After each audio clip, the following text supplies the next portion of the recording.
എല്ലാ വിദ്യാർത്ഥികൾക്കും പുതിയൊരു വീഡിയോയിലേക്ക് സ്വാഗതം. ഈ വർഷത്തെ national eligibility come entrance test പരീക്ഷ എഴുതിയിട്ടുള്ള വിദ്യാർത്ഥികളുടെ റാങ്ക് ലിസ്റ്റ് പ്രസിദ്ധീകരിച്ചു കഴിഞ്ഞിട്ടുണ്ടായിരുന്നു. അപ്പോൾ വിദ്യാർത്ഥികൾക്ക് വിവിധ MBBS, BDS ഇതുപോലുള്ള വിവിധ മെഡിക്കൽ കോഴ്സുകളിലേക്കുള്ള പ്രവേശനത്തിനായിട്ടുള്ള നടപടികൾ ഓഗസ്റ്റ് 14-ാം തീയതി മുതൽ മെഡിക്കൽ കൗൺസിലിംഗ് കമ്മിറ്റി വെബ്സൈറ്റ് വഴി നടക്കുന്നതാണ്. നിങ്ങൾ ഓൾറെഡി NTA വെബ്സൈറ്റ് വഴിയായിരിക്കും ഈ ഒരു നീറ്റ് അപ്ലൈ ചെയ്തിട്ടുണ്ടായിരുന്നത്. എന്നാൽ ഓൾ ഇന്ത്യ കോട്ടയിലുള്ള അതായത് വിവിധ എയിംസുകൾ അതുപോലെ തന്നെ അമൃത യൂണിവേഴ്സിറ്റിയുടെ കീഴിലുള്ള ഈ ഒരു MBBS, BDS കോഴ്സുകൾ അതായത് MBBS കോഴ്സുകൾ അതുപോലുള്ള കോഴ്സുകളിലൊക്കെ നിങ്ങൾക്ക് പ്രവേശനം ലഭിക്കണം എന്നുണ്ടെങ്കിൽ ഈ ഒരു മെഡിക്കൽ കൗൺസിലിംഗ് കമ്മിറ്റി വെബ്സൈറ്റ് വഴി വിദ്യാർത്ഥികൾ ഈ ഒരു ഓപ്ഷൻ രജിസ്ട്രേഷൻ ചെയ്യേണ്ടതാണ്. അപ്പോൾ mcc.nic.in എന്നുള്ളതാണ് ഈ ഒരു വെബ്സൈറ്റിൻ്റെ ആ ഒരു URL എന്ന് പറയുന്നത്. അപ്പോൾ ഇവിടെ രജിസ്ട്രേഷൻ്റെ ഫസ്റ്റ് റൗണ്ട് കൗൺസിലിംഗ് ആരംഭിക്കുന്നത്, കൗൺസിലിംഗ് എന്നതുകൊണ്ട് ഉദ്ദേശിക്കുന്നത് അഡ്മിഷനാണ്. അപ്പോൾ ഈ ഒരു അഡ്മിഷൻ ആരംഭിക്കുന്നത് ഈ ഒരു അഡ്മിഷൻ ആരംഭിക്കുന്നത് ഓഗസ്റ്റ് 14-ാം തീയതി മുതലാണ്. അപ്പോൾ 14-ാം തീയതി മുതൽ നിങ്ങളുടെ ഈ ഒരു അപേക്ഷ നിങ്ങൾക്ക് ഈ ഒരു വെബ്സൈറ്റ് വഴി നിങ്ങൾക്ക് നൽകാവുന്നതാണ്. അപ്പോൾ വിദ്യാർത്ഥികൾ ഈ ഒരു വെബ്സൈറ്റ് ഓപ്പൺ ചെയ്യുക. ഓപ്പൺ ചെയ്ത് കഴിഞ്ഞാൽ നിങ്ങൾക്ക് mcc.nic.in എന്ന വെബ്സൈറ്റ് ഓപ്പൺ ചെയ്യുക. ഇവിടെ UG മെഡിക്കൽ എന്ന് പറഞ്ഞുകൊണ്ട് കൊടുത്തിട്ടുണ്ട്. ജസ്റ്റ് നിങ്ങൾ അവിടെ ക്ലിക്ക് ചെയ്യുക. ക്ലിക്ക് ചെയ്ത് കഴിഞ്ഞാലാണ് നിങ്ങൾക്ക് ഇവിടെ ആ ഒരു കൗൺസിലിങ്ങുമായി ബന്ധപ്പെട്ടുള്ള ഓരോ ഡീറ്റെയിൽസും നിങ്ങൾക്ക് അറിയാനായിട്ട് സാധിക്കുന്നതാണ്. ഇവിടെ ഏതൊക്കെ യൂണിവേഴ്സിറ്റികളാണ് ഇതിൽ ഈ ഒരു കൗൺസിലിങ്ങിൽ പങ്കെടുക്കുന്നത് എന്നുള്ളത് നൽകിയിട്ടുണ്ട്. അതായത് ബനാറസ്, അതുപോലെ തന്നെ ഇവിടെ സെൻട്രൽ യൂണിവേഴ്സിറ്റീസ് എന്ന് പറയുന്നത് Aligarh Muslim university, Banaras Hindu university, അതുപോലെ യൂണിവേഴ്സിറ്റി ഓഫ് ഡൽഹി, അതുപോലെ faculty of dentistry, Jamia Millia Islamia Delhi, അതുപോലെ വാർഡ്സ് ഓഫ് ഐസിക് അതുപോലെ തന്നെ നിങ്ങൾക്ക് അടുത്തതായിട്ട് വിവിധ ഡീംഡ് യൂണിവേഴ്സിറ്റികൾ ഇതുപോലുള്ള വിവിധ ഇൻസ്റ്റിറ്റ്യൂട്ടുകൾ ഇതിൽ ഈ ഒരു അലോട്ട്മെൻറ്റ് പ്രോസസ്സിലുണ്ട്. അപ്പോൾ നിങ്ങൾക്ക് ഇവിടെ കാണാനായിട്ട് സാധിക്കുന്നതാണ് ന്യൂ രജിസ്ട്രേഷൻ, അതുപോലെ തന്നെ ഇവിടെ കൗൺസിലിംഗ് ഷെഡ്യൂൾ എന്ന് പറഞ്ഞുകൊണ്ടൊക്കെ കൊടുത്തിട്ടുണ്ട്. അപ്പോൾ ഈ ഒരു കൗൺസിലിംഗ് ഷെഡ്യൂൾ നിങ്ങൾ ക്ലിക്ക് ചെയ്ത് ഡൗൺലോഡ് ചെയ്തെടുക്കുക. അപ്പോൾ ഈ ഒരു കൗൺസിലിംഗ് ഷെഡ്യൂളിൽ കൃത്യമായിട്ട് നിങ്ങൾക്ക് എന്തൊക്കെ കാര്യങ്ങളാണ്, ഏതൊക്കെ സമയത്താണ് ഇതൊക്കെ നടക്കുന്നത് എന്നുള്ള ഡീറ്റെയിൽസ് കൊടുത്തിട്ടുണ്ട്. അപ്പോൾ ഇത് ജസ്റ്റ് നിങ്ങൾ നോക്കുക. 14-ാം തീയതി മുതൽ 16-ാം തീയതി ഓഗസ്റ്റ് വരെയാണ്. ഓഗസ്റ്റ് 14-ാം തീയതി മുതലാണ് ഈ ഒരു രജിസ്ട്രേഷൻ ആരംഭിക്കുന്നത്. ഓഗസ്റ്റ് 14 മുതൽ 16-ാം തീയതി വരെയാണ്. 3 ദിവസമാണ് ഈ ഒരു രജിസ്ട്രേഷൻ ചെയ്യാനുള്ള സൗകര്യം നൽകിയിട്ടുള്ളത്. അപ്പോൾ അതിനുശേഷം നിങ്ങൾക്ക്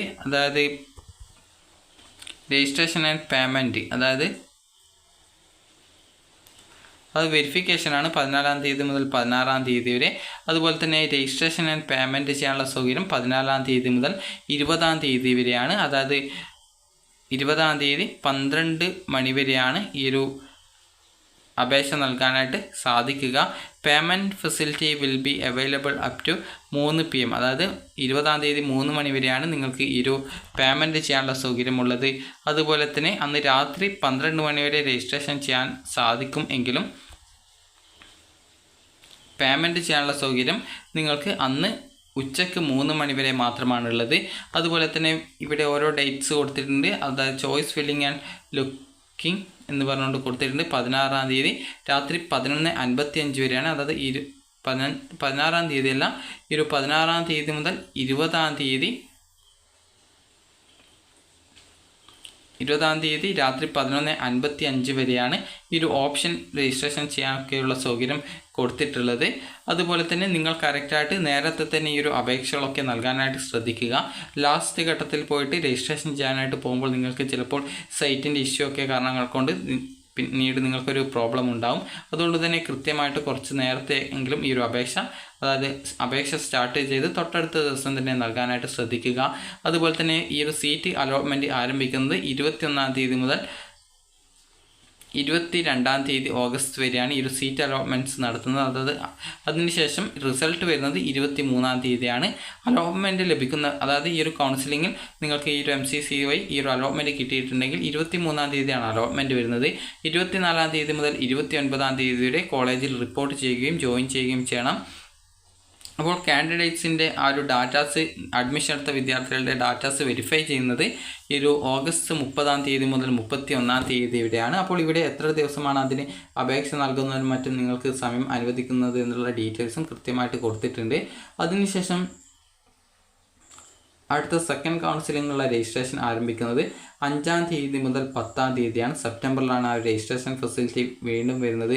അപ്പോൾ ഈ ഒരു രീതിയിൽ കറക്റ്റായിട്ട് എപ്പോഴൊക്കെയാണ് ഇതിൻ്റെ രജിസ്ട്രേഷൻ വരുന്നത് എന്നുള്ള ഡീറ്റെയിൽസ് ഇതിൽ കൃത്യമായിട്ട് കൊടുത്തിട്ടുണ്ട്. അപ്പോൾ ഇത് നിങ്ങൾ കറക്റ്റായിട്ട് നോക്കാൻ വേണ്ടിയിട്ടാണ് ഇത് നിങ്ങൾക്ക് പറഞ്ഞു തരുന്നത്. അതായത് ഇവിടെ ഓൾ ഇന്ത്യ തലത്തിലുള്ള 15% സീറ്റുകളിലേക്ക് വേണ്ടിയിട്ടാണ് 15% സീറ്റ്. അതുപോലെ തന്നെ അതായത് ഈ ഒരു MBBS BDS ഇതുപോലുള്ള കോഴ്സുകളിലേക്കുള്ള സീറ്റുകൾ, അതുപോലെ തന്നെ ഡീംഡ് യൂണിവേഴ്സിറ്റി, സെൻട്രൽ യൂണിവേഴ്സിറ്റികളുടെ എല്ലാ സീറ്റുകളും, അതുപോലെ ഓൾ എയിംസ് ഇൻസ്റ്റിറ്റ്യൂട്ട്, അതുപോലെ ജിപ്മർ, പോണ്ടിച്ചേരി, അതുപോലെ തന്നെ കാരൈക്കൽ എന്നിവിടങ്ങളിലുള്ള ആ ഒരു ജിപ്മറിലുള്ള സീറ്റുകൾ എന്നിങ്ങനെയൊക്കെയുള്ള ഇൻസ്റ്റിറ്റ്യൂട്ടുകളിലുള്ള സീറ്റുകളിലേക്കുള്ള പ്രവേശനത്തിന് വേണ്ടിയിട്ടാണ് ഈ ഒരു മെഡിക്കൽ കൗൺസിലിംഗ് കമ്മിറ്റി ഈ ഒരു കൗൺസിലിംഗ് നടത്തുന്നത്. കൗൺസിലിംഗ് എന്നതുകൊണ്ട് ഉദ്ദേശിക്കുന്നത് അഡ്മിഷനാണ് കൗൺസിലിംഗ് എന്ന് പറയുന്നത്.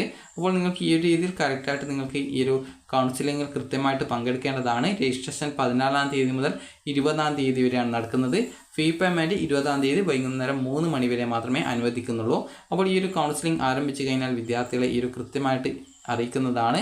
അതുപോലെ തന്നെ നിങ്ങളും കൃത്യമായിട്ട് ഈ ഒരു വെബ്സൈറ്റ് വഴി ഈ ഒരു കാര്യങ്ങൾ കൃത്യമായിട്ട് പരിശോധിക്കേണ്ടതാണ്. കാരണം ഡേറ്റോ മറ്റോ നിങ്ങൾക്ക് അതായത് ഈ ഒരു രജിസ്ട്രേഷൻ ചെയ്യാനായിട്ട് വിട്ടുപോകരുത്. അതുകൊണ്ടാണ് നിങ്ങൾ വെബ്സൈറ്റ് കൃത്യമായിട്ട് ചെക്ക് ചെയ്യണം എന്നുള്ളത് പറയുന്നത്. അപ്പോൾ വിദ്യാർത്ഥികൾക്ക് ഈ ഒരു വീഡിയോ ഉപകാരപ്രദമായിട്ടുണ്ടെങ്കിൽ ലൈക്ക് ചെയ്യുക, ഷെയർ ചെയ്യുക. Thank you for watching.